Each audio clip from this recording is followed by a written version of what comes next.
সকলো ইউপিপিএল নেতা কৰ্মী সমৰ্থক আৰু শ্ৰদ্ধেয় ৰাইজক নমস্কাৰ জনাইছো।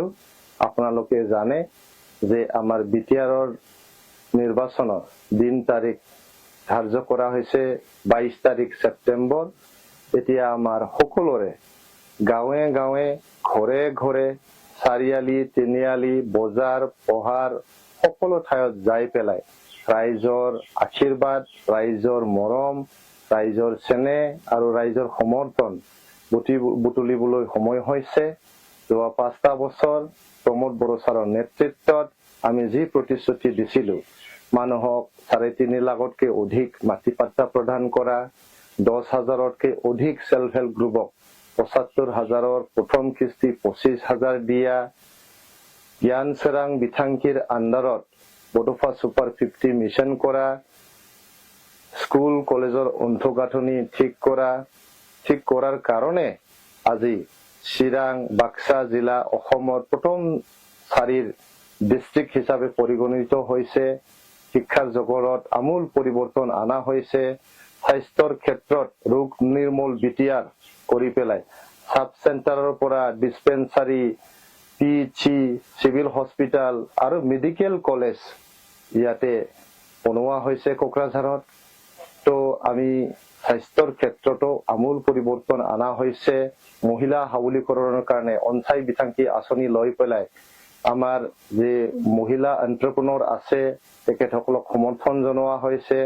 জ্ঞান চেৰাং বিথাংকিৰ আণ্ডাৰত গৰীব দুখীয়া পৰিয়ালৰ ছাত্ৰ ছাত্ৰীক অলপ ফাইনেন্সিয়েল এছিষ্টেন্স দি পেলাই সহায় কৰা হৈছে। তেনেকেই প্ৰত্যেকটো ক্ষেত্ৰতে প্ৰমোদ বড়ো ছাৰৰ নেতৃত্বত ইউপিপিএল চৰকাৰে কাম কৰিছে। যেহেতু 2020 চনৰ পৰা 2025 চনলৈকে আমি শান্তি স্থাপন কৰিলো। শান্তিৰ নায়ক প্ৰমোদ বড়োৰ নেতৃত্বত যে শান্তি ঘূৰি আহিছে আজি আমাৰ বড়োলেণ্ড অঞ্চলত, এই শান্তিটো আমি চিৰযুগমীয়া কৰিবলৈ আমি কাম কৰিব লাগিব।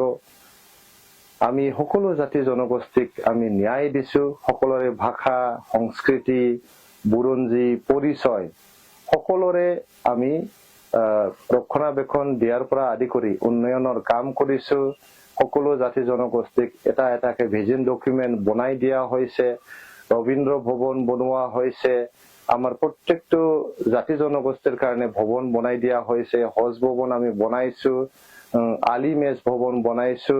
তেনেকে বিভিন্ন আমাৰ সিধু কাণৰ কাৰণে ষ্টেচু বনোৱা হৈছে। সকলো জাতি জনগোষ্ঠীক আমি সন্মান জনাই, আদৰ জনাই আমি সকলোকে লগত লৈ চলিবলৈ আমি যোৱা 5টা বছৰ আমি চেষ্টা কৰিলো। এই কাৰণে আজি আমাৰ বড়োলেণ্ড অঞ্চলত হৰতাল বন্ধ এইবিলাক নাইকিয়া হৈছে, কোনো আন্দোলন নোহোৱা হৈছে। সকলো জাতি জনগোষ্ঠী মিলা প্ৰীতিৰে মৰম স্নেহ দি আমি জীয়াই আছো। গতিকে সকলো ইউপিপিএল কৰ্মী, নেতা, সমৰ্থক আৰু শ্ৰদ্ধেয় ৰাইজক মই অনুৰোধ জনাইছো, আমি 2025 চনৰ পৰা 2030 চনলৈকে যেহেতু প্ৰমোদ বড়োৰ নেতৃত্বত চৰকাৰ গঠন কৰিবলৈ আমি সাজু হৈছো। গতিকে সকলোকে আপোনালোকক আকৌ এবাৰ প্ৰমোদ বড়ো চৰকাৰ থিম লৈ পেলাই কাম কৰিবলৈ মই অনুৰোধ কৰিছো। আপোনালোকে পূৰ্ণ দমত কাম কৰক, আপোনালোকে সাহসেৰে কাম কৰক, আপোনালোকে ৰাইজৰ মৰম চেনেহ বুটলিবলৈ চেষ্টা কৰক, ৰাইজৰ মন জয় কৰিবলৈ চেষ্টা কৰক।